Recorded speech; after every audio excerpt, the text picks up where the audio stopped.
میں اس وقت نوائے وقت میں تھا اور مجید نظامی صاحب کو انہوں نے کہا جی پرسنلی جو ایڈیٹرز ہیں وہ حاضر ہوں. چنانچہ مجید صاحب کو بھی وہاں جانا پڑا.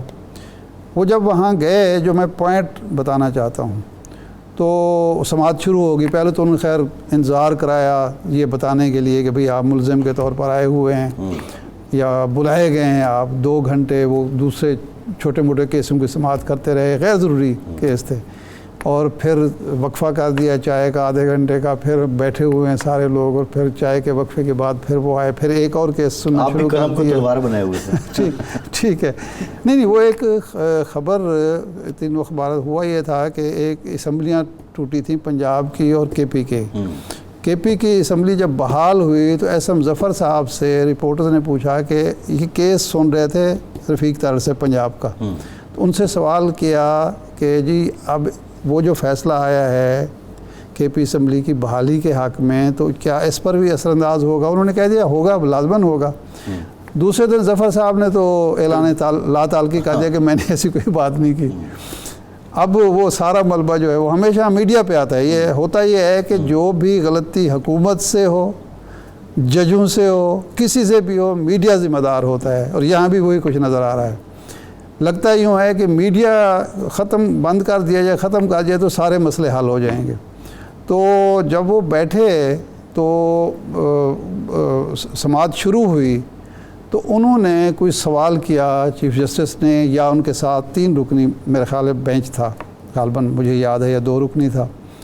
تو انہوں نے کوئی سوال کیا وکیل سے, تو وہ سپیکر خراب تھا, وہ آواز ہی سنائی نہ دی. اب مجید نظامی صاحب بالکل قریب بیٹھے تھے, تو انہوں نے پھر سوال دہرایا. وکیل نے کہا جی مجھے کچھ سنائی نہیں دیا. انہوں نے پھر سوال ذرا دہرایا, آہستہ بولا. تو مجید نظامی صاحب کھڑے ہو گئے. انہوں نے کہا کہ جناب عزت مآب, آپ کا سسٹم اتنا کمزور ہے کہ میں قریب بیٹھا ہوں, مجھے کچھ سنائی نہیں دے رہا. تو ایسی گفتگو ظفر صاحب نے کہیں کھڑے ہو کے کی ہوگی, اور یا آپ نے کوئی بات کی ہوگی. میرے رپورٹر کو اگر وہ سمجھ نہیں آئی اور اس نے رپورٹ کر دیا تو آپ نے توہین عدالت کا نوٹس ہم پہ جاری کر دیا. تو آپ پہلے اپنا سسٹم ٹھیک کریں. انہیں لفظ اس طرح سے کیا کہ سسٹم ٹھیک کریں. بڑے جدید لگائے گئے ہوں گے, مائک بھی ہوگا. نہیں, میں کہنے کا مطلب یہ ہے کہ آپ اتنے فاصلے پر بٹھائیں گے, اتنا کریں گے تو پھر ہو سکتا ہے نا, کچھ بھی ہو سکتا ہے.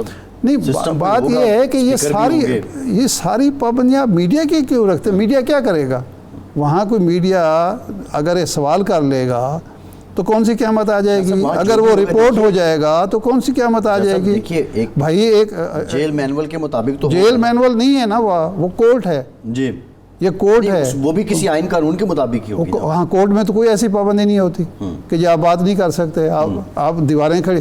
کہیں آپ نے دیکھا ہے یہاں ہائی کورٹ میں دیکھا ہے, سپریم کورٹ میں دیکھا ہے کہ آپ نے شیشے کی دیوار کھڑی کی ہوئی ہو؟ نہیں ہوتا نا.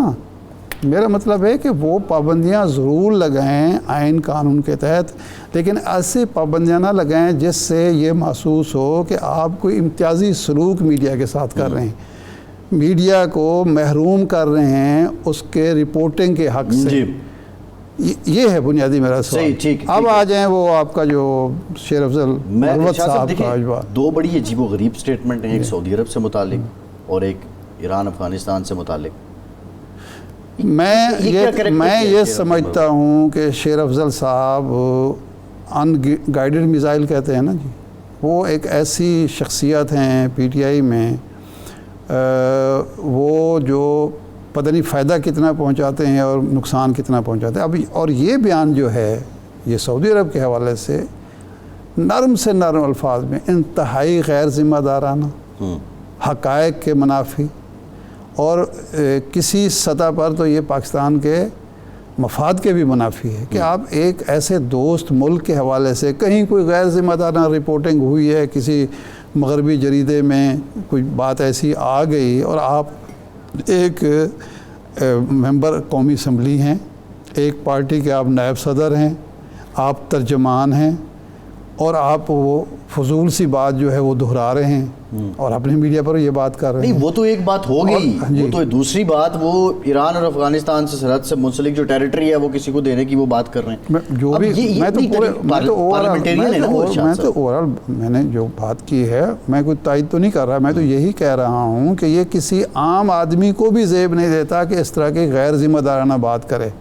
کجا کہ ایک MNA ہو, ایک وہ جج رہے ہیں, وہ وکیل ہیں, سپریم کورٹ کے وکیل ہیں وہ, اور وکیل کی زبان ایسی ہوتی ہے, وہ تو قانون کو جانتے ہیں, آئین کو مانتے ہیں, ہر روزانہ آئین اور قانون کے حوالے دیتے ہیں, اور وہ ایک ایسی بات کر رہے ہیں. ایک لغو جملہ ارشاد صاحب, لغو جملہ جی تصحیح آپ نے کی میری. اور یہ اچھا ہوا کہ ان کی پارٹی نے, یہ بھی کمال ہے کہ نائب صدر بیان دیتے ہیں اور ان کی پارٹی لا تعلقی کا اظہار کرتے ہیں. یہ مناسب بات ہے, وہ مناسب ہے, اس بات کو ضرور اپریشیٹ کرنا چاہیے. اس کے بعد یا تو پارٹی ان کی شہرت بنا, وجہ شہرت بنا, جس نے شہرت کی بلندیوں پہ پہنچایا, لوگ جانتے تھے پہلے ان کو, اس کے بعد پارٹی نے ان کو ٹکٹ دی اور بڑے اکابرین کے مقابلے میں ٹکٹ دی.